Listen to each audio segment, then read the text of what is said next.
Hey guys, सो इस video में आज हम बात करेंगे duties and powers of CCI की। कंपटीशन कमीशन ऑफ इंडिया की कुछ ड्यूटीज़ को डिस्कस करेंगे, साथ ही साथ इसकी पावर्स के बारे में भी बात करेंगे। So my name is Sandeep and you are watching law besto. So let's get into the video. First of all section 18 बताता है ड्यूटीज़ ऑफ कमीशन। कमीशन मतलब कंपटीशन कमीशन ऑफ इंडिया। अगर आपने इसका प्रीवियस वीडियो नहीं देखा है तो मैं उसका लिंक दे दूंगा, आप उसे ज़रूर देखिए। ये पूरी सीरीज़ देखिए, ये सीक्वेंस वाइज सीरीज़ है।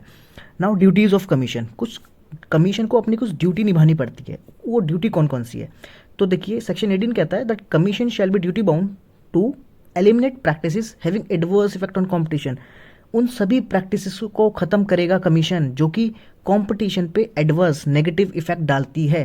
ठीक है, पहली इसकी ड्यूटी है, ये चाहे उसके लिए कुछ भी करे लेकिन इसको करना पड़ेगा। Second is to promote and sustain competition in the market in India.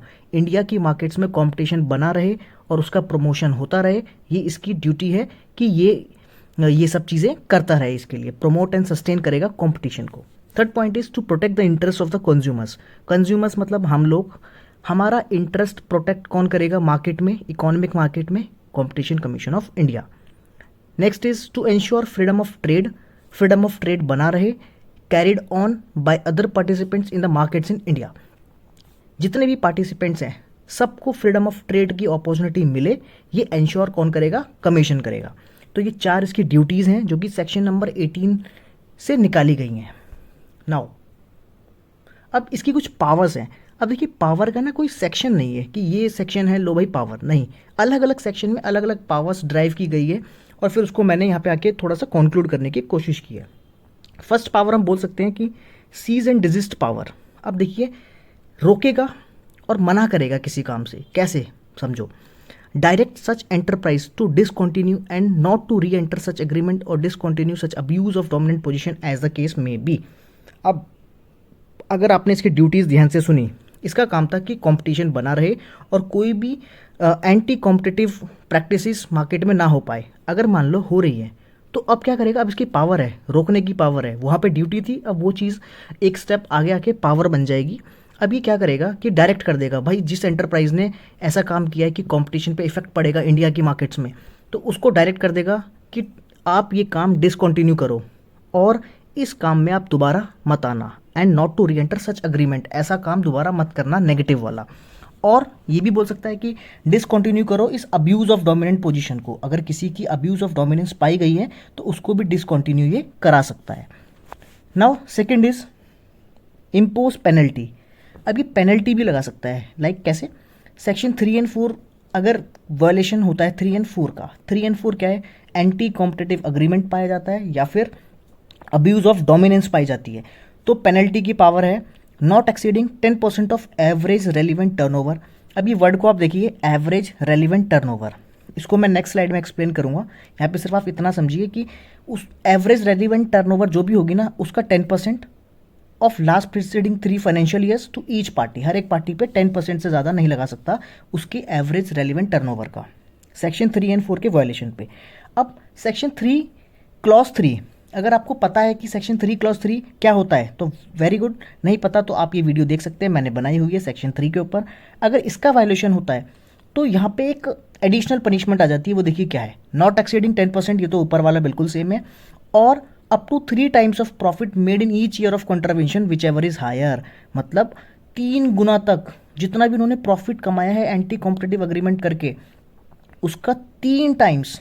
और हर साल, मतलब एक साल में अगर 1000 करोड़ प्रॉफिट है तो 3 साल का प्लस मतलब उसका 3 टाइम्स। तो देखिए कितना इसके पास पावर है। और विच एवर इज हायर है यहाँ पे 10%, और this one whichever is higher, जो भी हायर होगा उतनी तक की पनिशमेंट ये लगा सकता है। इसलिए हम देखते हैं केसेस, जो भी मैंने केस लॉ अभी तक बताए हैं या फिर आगे बताऊंगा, उसमें हमने देखा है कि हैवी पनिशमेंट्स लगाई गई हैं। सीमेंट कार्टलाइजेशन केस, बहुत हैवी पनिशमेंट।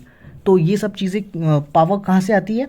ये हमें पावर ऑफ कमीशन में डिफाइन किया गया है। नाउ नेक्स्ट इज, अब एक केस है देखिए, फोस्फाइड मैन्युफैक्चरर्स केस। इसमें क्या हुआ ना कि कॉम्पैट, जो कि इसकी अपीलेट अथॉरिटी थी पहले, अब तो एनक्लैट हो गई है, जो कि कंपनीज लॉ में भी आती है। अब कॉम्पैट जब था उसने हेल्ड किया कि penalty should be based on relevant turnover. मतलब जो भी पेनल्टी हम लगा रहे हैं ना, ये सिर्फ टर्नओवर पे ना हो, रेलिवेंट टर्नओवर पे हो। अब रेलिवेंट टर्नओवर क्या होता है? जैसे मान लीजिए, अगर मैं आपको बिल्कुल सिंपल लैंग्वेज में समझाऊँ, अगर रिलायंस इंडस्ट्रीज़ पे कोई भी पनिशमेंट लगने वाली है, अगर जियो ने कोई भी एंटी कॉम्पिटिटिव या अब्यूज़ ऑफ डोमिनेंस किया सपोज, तो क्या हम पूरे रिलायंस का टर्नओवर लेने वाले हैं अगर 10% की बात की जाए? क्योंकि रिलायंस ने नहीं किया है, रिलायंस एक ग्रुप है, एक एंटरप्राइज है, पर सिर्फ जियो ने किया है, जियो एक कंपनी है। तो हम इसने बोला कि सिर्फ जियो का ही टर्नओवर देखा जाएगा, ना कि पूरे रिलायंस इंडस्ट्रीज़ का। समझ गए ना? वही होगा रेलिवेंट टर्नओवर। तो सिर्फ इसमें इतना ही था। आई थिंक ये आपको समझ में आ ही जाना चाहिए अब तो। Now third point is direct that the agreement shall stand modified to the extent and in the manner as may be specified by the commission. मतलब कमीशन ये भी डायरेक्ट कर सकता है कि अपना एग्रीमेंट इस हिसाब से मॉडिफाई करो।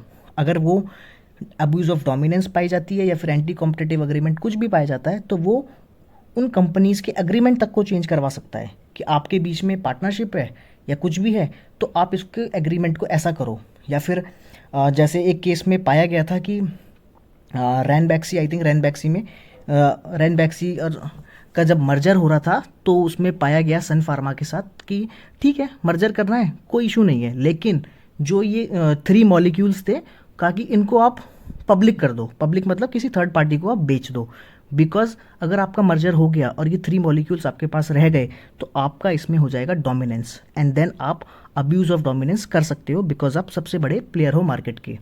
तो इसलिए उनका एग्रीमेंट चेंज करवाया, वो एग्री भी हुए, उन्होंने वो 3 मॉलिक्यूल्स किसी थर्ड पार्टी को बेचे। तो ऐसा भी कर सकता है, ये भी इसकी पावर है। Now fourth point is direct the enterprise to abide by such other orders as the commission may pass and comply with the direction.